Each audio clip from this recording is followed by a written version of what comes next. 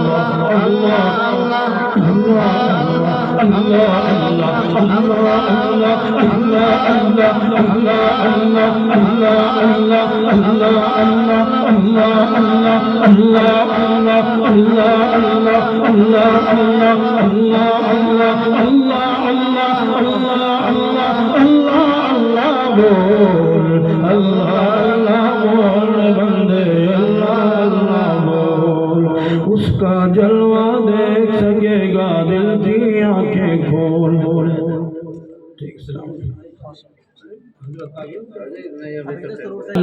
مصطفیٰ کے چاہنے والوں کو جنت چاہیے. اگر نعت کا سننا سنانا عاشقوں کا کام ہے, نعت کا سننا سنانا عاشقوں کا کام ہے, نعت کی محفل سجانے کو قسمت چاہیے. یہ تھے جناب حضرت. بظاہر تو یہ دنیا خوبصورت ہے, سہانی ہے, خواہش کو نہیں حاصل یہ دنیا دار فانی ہے. کبھی اترا کے چلتا ہے, کبھی بل کھا کے چلتا ہے, کبھی بل کھا کے چلتا ہے, کبھی اترا کے چلتا ہے, کبھی اترا کے چلتا ہے, کبھی بل کھا کے چلتا ہے, کبھی اترا کے چلتا ہے.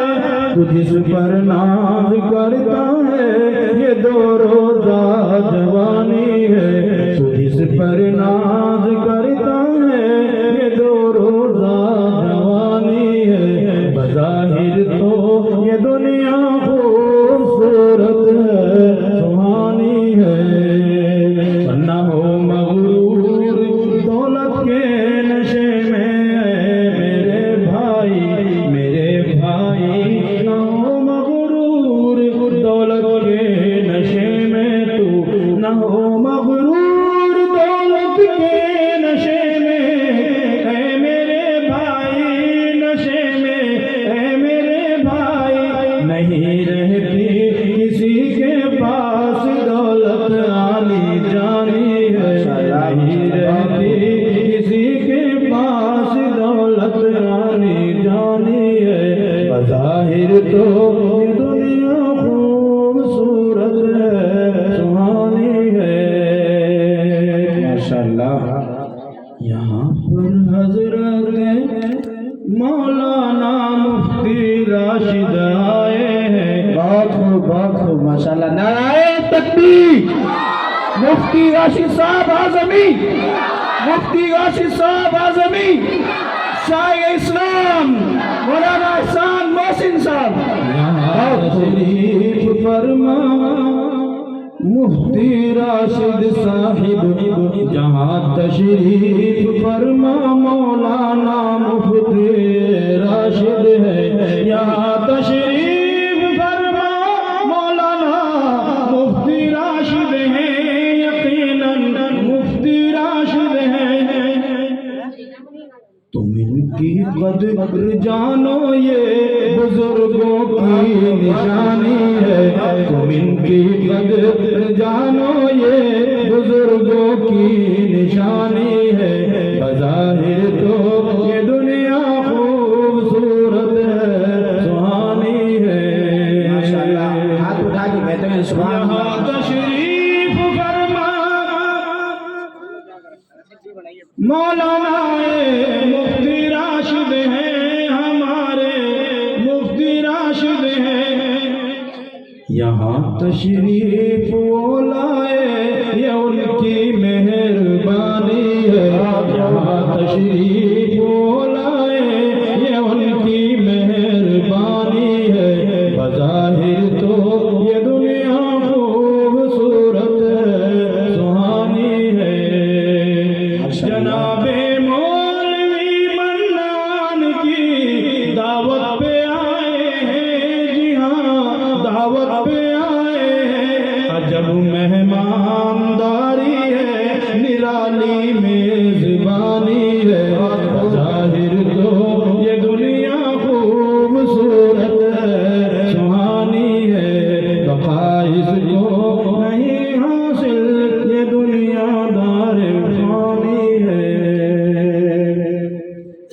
ماشاءاللہ جناب مولوی منان کا یہ حکم تھا مجھ کو، کیا کہنے جی، ماشاءاللہ بہت جناب مولوی منان نے یہ حکم فرمایا تھا مجھ کو، حکم فرمایا کہ اے محسن تمہیں بھی جلسے میں تشریف لانی ہے، بظاہر تو یہ دنیا خوبصورت ہے، سہانی ہے۔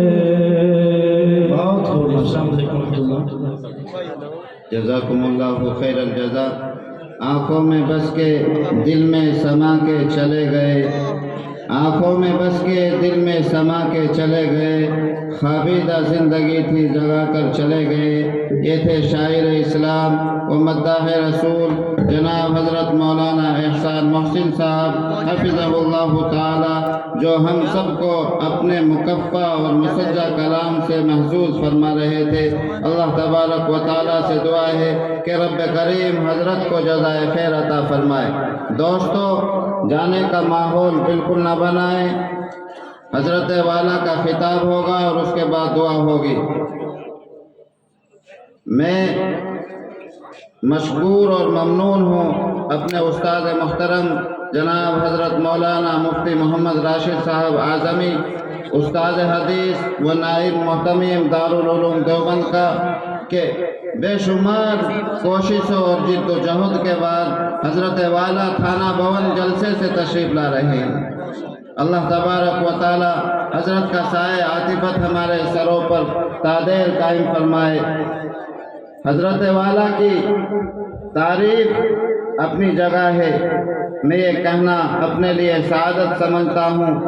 حضرت والا آبرو اہل سنت والجماعت، مسلک دیوبند کے ترجمان، دارالعلوم دیوبند کی خوبصورت پہچان، اسلام کے نقیب و خطیب و ذیشان، مناظر اسلام، حامی قرآن، عالم معانی والبیان، ذو العلم والایقان، حضرت الاستاد جناب حضرت مولانا مفتی محمد راشد صاحب اعظمی، استاد حدیث و نائب محتمیم دارالعلوم دیوبند، میں حضرت کو اس تمہید کے ساتھ دعوت خطاب دوں گا کہ ہزاروں سال نرگس اپنی بے نوری پہ روتی ہے، ہزاروں سال نرگس اپنی بے نوری پہ روتی ہے، بڑی مدت میں ہوتا ہے چمن میں دیداور پیدا۔ اسی دیداور کو میں آپ حضرات کے روبرو کر رہا ہوں۔ حضرت مولانا مفتی محمد راشد صاحب اعظمی، استاد حدیث، مادر علمی و نائب محتمیم دارالعلوم دیوبند، مائک پر تشریف لائیں اور اپنے کلمات عالیہ سے ہم سب کو مستفیض فرما کر اخیر میں اپنی مستجاب دعاؤں سے پروگرام کی نشست اول کا اختتام بھی فرمائیں۔ الحمدللہ نحمده ونستعینه ونستغفره ونؤمن به ونتوکل علیہ ونعوذ باللہ من شرور انفسنا ومن سیئات اعمالنا، من يهده الله فلا مضل له ومن يضلل فلا هادي له، واشهد ان لا اله الا الله وحده لا شريك له، واشهد ان سيدنا ومولانا محمدا عبده ورسوله صلی اللہ علیہ وسلم۔ اعوذ باللہ من الشیطان الرجیم، بسم اللہ الرحمن الرحیم، واتبع ملت ابراہیم حنیفا، صدق اللہ العلی العظیم۔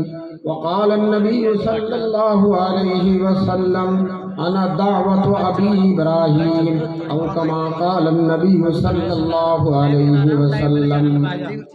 بے خطر کود پڑا، بے خطر کود پڑا آتش نمرود میں عشق، بے خطر کود پڑا آتش نمرود میں عشق، عقل ہے محو تماشائے لبے بام ابھی۔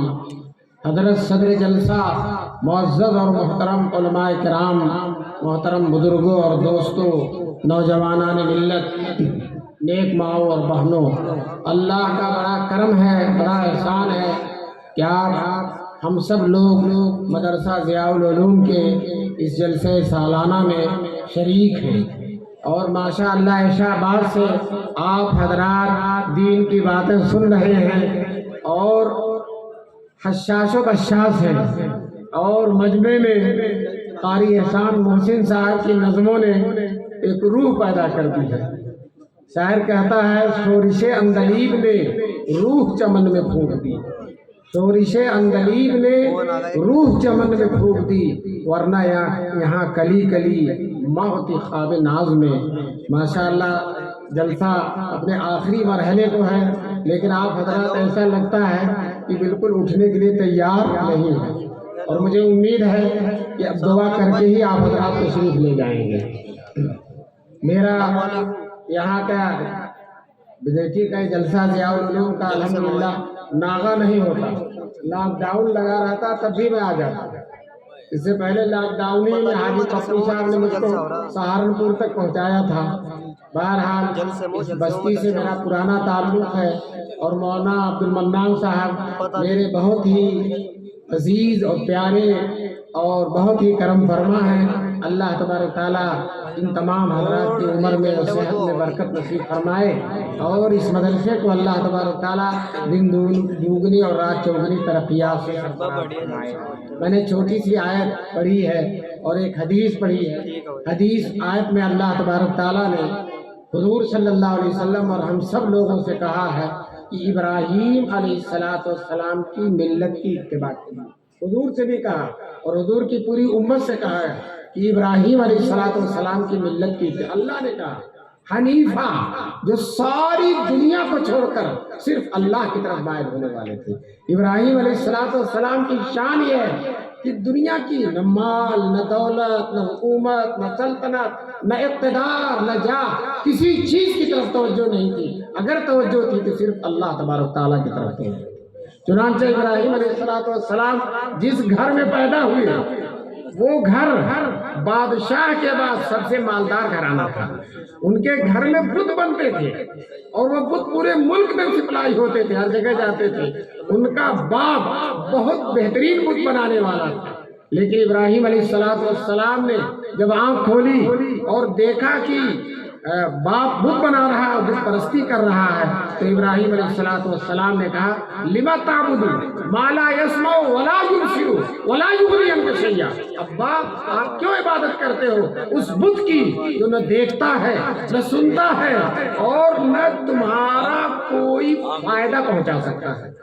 بت کسی طرح کا فائدہ پہنچا نہیں سکتا، جیسے بنا دو ویسے ہی بنا پڑا ہوگا، اگر بنانے میں ٹیڑھا ہو گیا تو ٹیڑھا ہی پڑا ہوگا، کسی طرح کا کوئی فائدہ پہنچا نہیں سکتا۔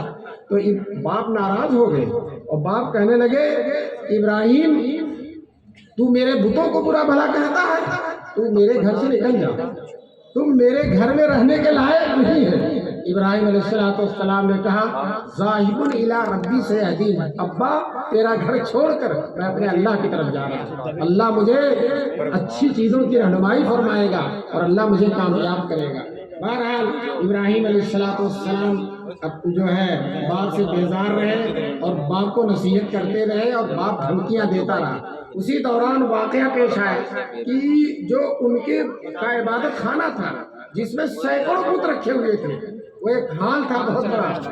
تو ایک دن قوم کے سارے لوگ ایک میلے میں چلے گئے اور بتوں کو اسی گھر میں چھوڑ کر چلے گئے۔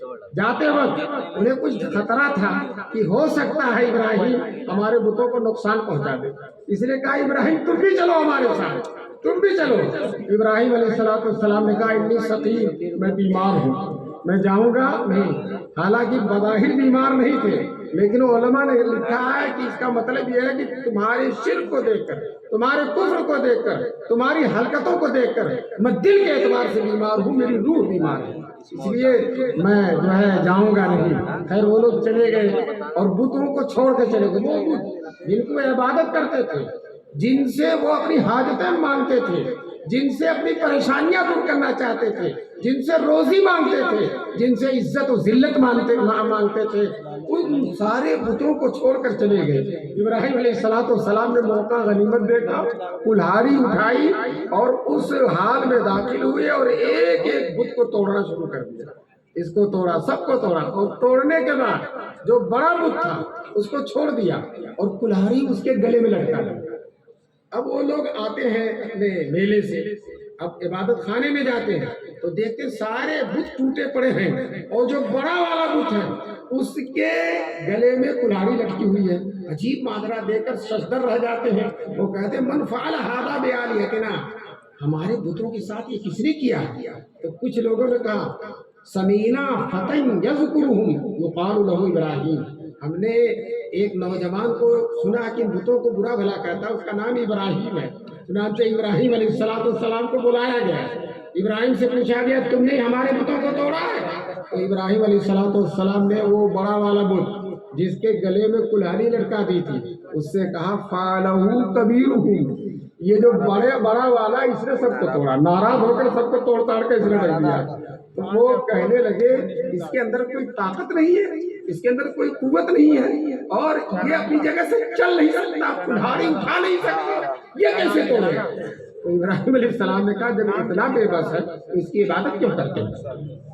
اس کی عبادت کیوں کرتے ہیں؟ اب کچھ جواب نہیں دے سکے، تو اب یہ سوچا کہ ابراہیم کو راستے سے ہٹا دیا جائے، ابراہیم کو آگ میں جلا دیا جائے۔ چنانچہ طے ہو گیا کہ سب لوگ لکڑیاں اکٹھا کرو، اور جب لکڑیاں زیادہ ہو جائیں گی تو ابراہیم کو انہیں آگ لگا کر انہیں لکڑیوں میں اسی آگ میں ڈال دیا جائے گا۔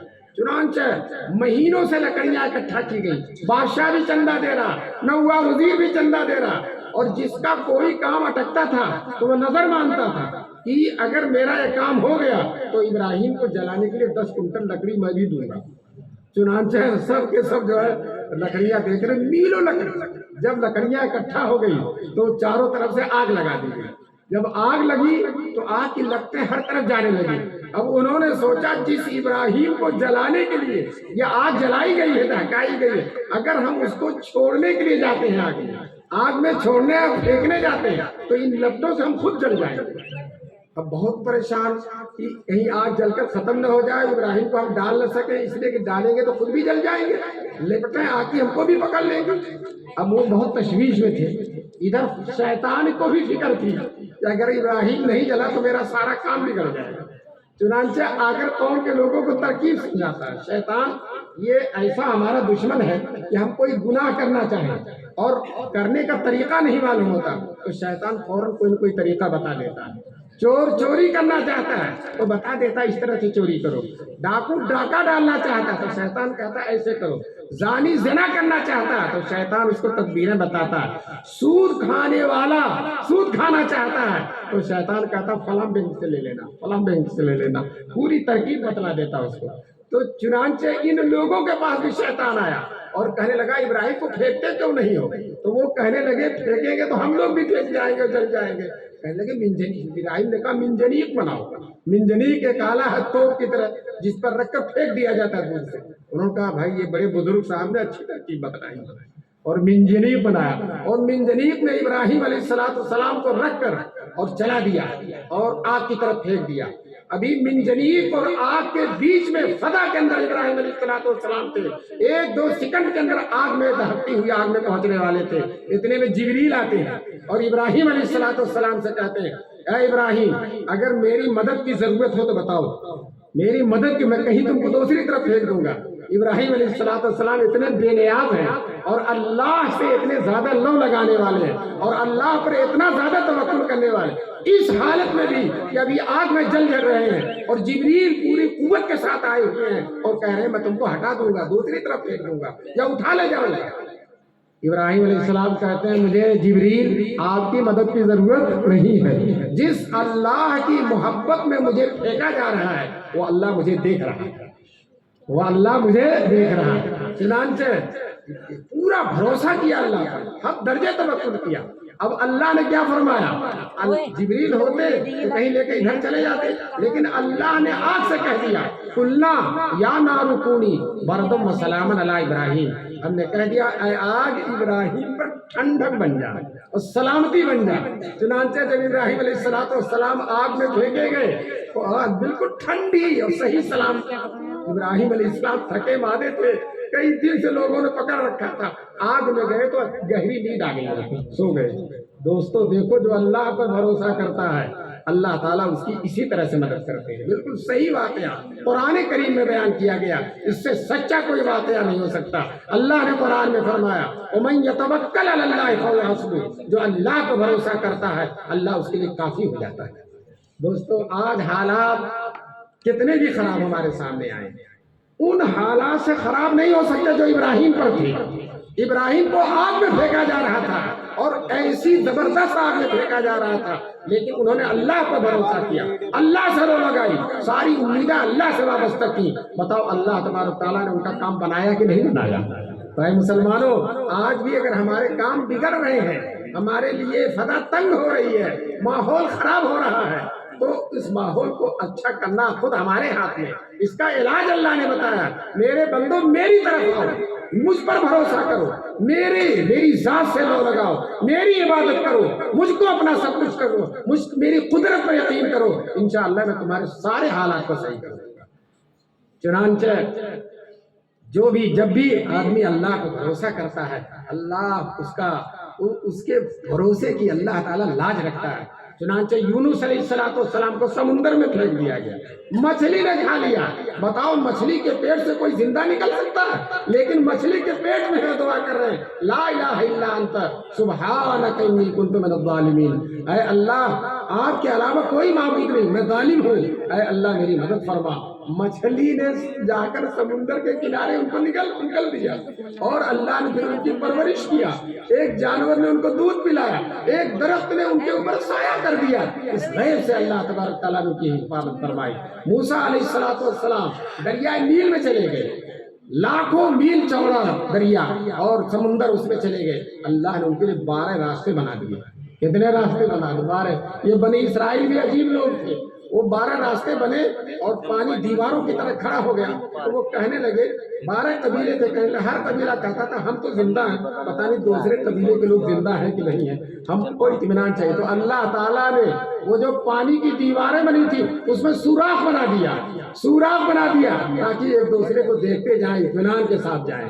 تو دوستو دیکھیے یہ سب نبیوں کے واقعات ہیں جو اللہ نے قرآن میں فرمائے ہیں. اللہ تبارک تعالیٰ ہم سب کو اپنے بزرگوں، نبیوں اور اللہ کے مقبول اور محبوب بندوں کے واقعات کو اپنی نظر کے سامنے رکھنا چاہیے اور جو ہے قرآن و حدیث کی طرف رجوع کرنا چاہیے. ماشاءاللہ یہ مدرسے، یہ آپ کا ضیاء العلوم اور اسی طرح سے دارالعلوم دیوبند، مظاہر سہارنپور، چپے میں جو مدرسے ہیں وہ ہم کو قرآن و حدیث کی طرف لا رہے ہیں. ہمارے بچوں کے سینے میں قرآن منتقل کر رہے ہیں، حدیث منتقل کر رہے ہیں اور قرآن و حدیث سے ہمارے بچوں کو جوڑ رہے ہیں. دوستو جو نسل قرآن و حدیث سے جڑ جائے گی اللہ سے جڑ جائے گی، اور جو اللہ سے جڑ جائے گی اس کا کوئی بال بیٹا نہیں کر سکتا. دوستو ایک عورت تھی، اس کا شوہر کوتوال ہو گیا تو دروازہ کھول کے سوتی تھی. کسی نے کہا دروازہ کھول کے کیوں سوتی ہے؟ رات میں دروازہ بند نہیں کہ چور ڈاکو آ جائیں گے. تو وہ اپنی ہندی زبان میں کہتی ہے سیاں بھائی کوتوال ڈر کاہے کا، کہتی ہے سیاں بھائی کوتوال ڈر کاہے کا. تو دوستو اس کا شوہر تو صرف کوتوال تھا اور ہمارا مالک تو آسمان و زمین کا مالک ہے. اگر ہم اس کی حفاظت میں آ جائیں، اس پر بھروسہ کرنے لگے، اس کو خوش کر لیں اور اس کے حکموں کو مان لیں اور اس کی منع کی ہوئی چیزوں سے اپنے آپ کو بچا لیں تو انشاءاللہ اللہ تبارک تعالیٰ ہماری ہر طرح سے حفاظت فرمائے گا اور کسی طرح سے اللہ تبارک تعالیٰ ہم کو ضائع نہیں کرے گا. آپ کا یہ مدرسہ ماشاءاللہ دور دراز سے بچے آئے ہیں. اس مدرسے سے پڑھے ہوئے بچے بہار بھی پہنچ چکے ہیں، بنگال بھی پہنچ چکے ہیں. اس بجیٹی سے چندہ اور اس کا زکوٰۃ کھا کر، یہاں کے صدقات کو کھا کر، یہاں کے لوگوں کے ہدیات کو کھا کر ماشاءاللہ ملک کے چپے میں بچے جا کر دین کی خدمت کر رہے ہیں. کوئی حفظ پڑھا رہا ہے، کوئی ناظرہ پڑھا رہا ہے، کوئی عربی پڑھا رہا ہے. اے مسلمانوں، تمہاری بستی میں سب سے قیمتی جو چیز ہے وہ مدرسہ ضیاء العلوم ہے.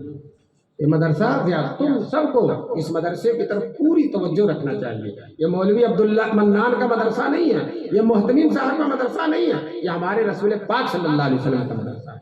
حضور کی ہماری آپ کی کتاب نہیں پڑھائی جاتی، اللہ کی کتاب پڑھائی جاتی ہے، حضور کا کلام پڑھایا جاتا ہے، قرآن و حدیث پڑھائی جاتی ہے۔ مجھے بڑی خوشی ہوتی ہے جب کسی گاؤں میں عربی مدرسہ دیکھتا ہوں کہ ماشاء اللہ اس گاؤں کی یہ مدرسہ آبرو ہے۔ تم مر جاؤ گے، مرنا تو سب کو ہے، لیکن تمہاری بستی میں اگر مدرسہ چل رہا ہے تو قرآن پڑھنے والے، حدیث پڑھنے والوں کی برکت سے مردوں کے قبر کا عذاب بھی ختم ہو جاتا ہے، کم ہو جاتا ہے، ہلکا ہو جاتا ہے، ختم ہو جاتا ہے۔ طالب علم جب کسی بستی میں جاتا ہے، کسی جگہ سے گزرتا ہے تو فرشتے اس کے پیر کے نیچے پر بچھاتے ہیں، تو جب فرشتے پر بچھانے آئیں گے تو فرشتے تمہاری بستی میں آ جائیں گے۔ ان طالب علموں کی برکت سے فرشتے آ جائیں گے، جیسا کہ اس مدرسے کی برکت سے ماشاءاللہ چپے چپے سے علماء آتے ہیں، نہیں آتے ہیں۔ کوئی مالدار سے مالدار بجیٹی کا عالم کو نہیں بلا سکتا، لیکن ماشاءاللہ اس مدرسے کی برکت سے اور دینداروں کی برکت سے مدرسے کے ذمہ داروں مولانا نعمت اللہ صاحب تشریف لاتے ہیں، مولانا عبد الخالق مدراسی صاحب تشریف لاتے ہیں، مولانا مجیب اللہ صاحب تشریف لاتے ہیں۔ دیوبند کے ایسے ایسے علماء مہینوں کی ان کی تاریخ لینے کے لیے لوگ کوشش کرتے ہیں اور طرح طرح کے جتن کرتے ہیں، لیکن ان کا موقع نہیں ملتا، تشریف نہیں دے جاتے۔ آپ کی اس بستی میں صرف اس مدرسے کی برکت سے الحمدللہ یہ لوگ تشریف لاتے ہیں۔ یہ بہت بڑی اللہ تبارک تعالیٰ کی نوازش ہے، اللہ کا لطف کرم ہے۔ اور اس بستی کے لوگوں سے مجھے یوں بھی خوشی ہے کہ لاک ڈاؤن میں جب مدرسہ بند ہو گیا تو یہاں کے لوگوں نے مدرسے کے بچوں کو اپنے بچوں کی طرح اپنے گھروں کے اندر رکھ لیا، رکھا کہ نہیں رکھا، ان کو کھلایا پلایا اور ان کی ایسی خدمت کی جیسا کہ اپنے بچوں کی کرتے ہیں۔ میں سچ کہتا ہوں یہ مہمان رسول ہیں، تم نے مہمان رسول کی قدر کی ہے، انشاءاللہ روح رسول عربی تم سے خوش ہو جائے گی اور حضور کی شفاعت ملے گی اور حضور صلی اللہ علیہ وسلم کی نظر کرم تمہیں پڑو گی۔ یہ مہمانان رسول ہیں، حضور صلی اللہ علیہ وسلم نے ان کے بارے میں وصیت کیا۔ حضور نے فرمایا کہ میرے بعد تمہارے سامنے علم سیکھنے والے آئیں گے، میری ان کے بارے میں اچھی وصیت قبول کرو۔ ایک صحابی ایک طالب علم کو پڑھا رہے تھے اور اس طالب علم نے کروٹ بدلی تو پیر تھوڑا سا آگے بڑھ گیا، صحابی نے بڑھ کر اس کے پیر کو چوم لیا۔ اب وہ طالب بڑا شرمندہ ہوا، حضرت میرے پیر کو چوم لیا۔ تو انہوں نے کہا، صحابی نے کہا اللہ کے رسول نے تمہارے بارے میں وصیت کیا، اللہ کے رسول نے تمہارے بارے میں وصیت کیا۔ ایک بہت بڑے بزرگ تھے، بہت بڑے اللہ والے تھے، شاہجہاں بادشاہ ان سے ملنا چاہتا تھا لیکن انہوں نے انکار کر دیا کہ میں بادشاہ سے نہیں ملوں گا۔ اسی بزرگ کا جب انتقال ہونے لگا تو کہا میری قبر میں وہ پتھر رکھا جائے جس پر عربی پڑھنے والے طلبہ اپنا جوتا نکالتے ہیں، اس پتھر کی برکت سے انشاءاللہ میری مغفرت ہو جائے گی۔ تو آپ کی بستی میں دور دور سے طلبہ آ رہے ہیں، یہ اللہ کا کرم اور احسان ہے۔ اللہ تبارک تعالیٰ آپ کی اس بستی کو دین کی خدمت کی وجہ سے، طلبہ کی محبت کی وجہ سے، علماء کی محبت کی برکت سے اللہ تبارک تعالیٰ قیامت تک آپ کی اس بستی کو انشاءاللہ سرفراز و شاداب رکھیں گے، پھلتی پھولتی رکھیں گے، ہری بھری رکھیں گے اور اپنی رحمتوں کی بارش فرمائیں گے۔ اللہ تبارک تعالیٰ اس مدرسے کو اور آپ حضرات کو اور اس بستی کو اللہ تبارک تعالیٰ ہمیشہ اپنے حفظ و امان میں رکھے۔ میں جو ہے آج بہت زیادہ اسفار ہو گئے، دارالعلوم میں مصروفیت بھی بہت زیادہ تھی۔ میں تاولی گیا، وہاں بخاری اور قرآن شریف کا ختم تھا، اس کے بعد کھانا بھون گیا اور اس کے بعد یہاں آیا اور چلتا ہی رہا مسلسل۔ تو بہرحال آپ حضرات کی محبت تھی، کشش تھی کہ جو ہے اللہ نے مجھے پہنچا دیا۔ کسی شاعر نے کہا ہے کسی یا جو عشق نے کاہیدہ، شعر سناؤں گا کیا سمجھ میں آئے نہ غور سے سننا۔ کسی یا جو عشق نے کاہیدہ مثل کاہ مجھے، کشش کسی کی اڑا لے گئی ہوا ہو کر، کشش کسی کی اڑا لے گئی ہوا ہو کر۔ آپ کی کشش لائی ہے، اللہ تبارک تعالیٰ میرے آنے کو قبول فرمائے اور ہر طرح سے اللہ تبارک تعالیٰ ہم سب کو اپنی رحمتوں سے نعمتوں سے مالا مال فرمائے۔ دعا کریے اللہم صلی علی سیدنا و مولانا محمد وعلی آلہ وصحبہ وسلم۔ ربنا ظلمنا انفسنا وإن لم تغفر لنا وترحمنا لنكونن من الخاسرین۔ اے اللہ اس مدرسے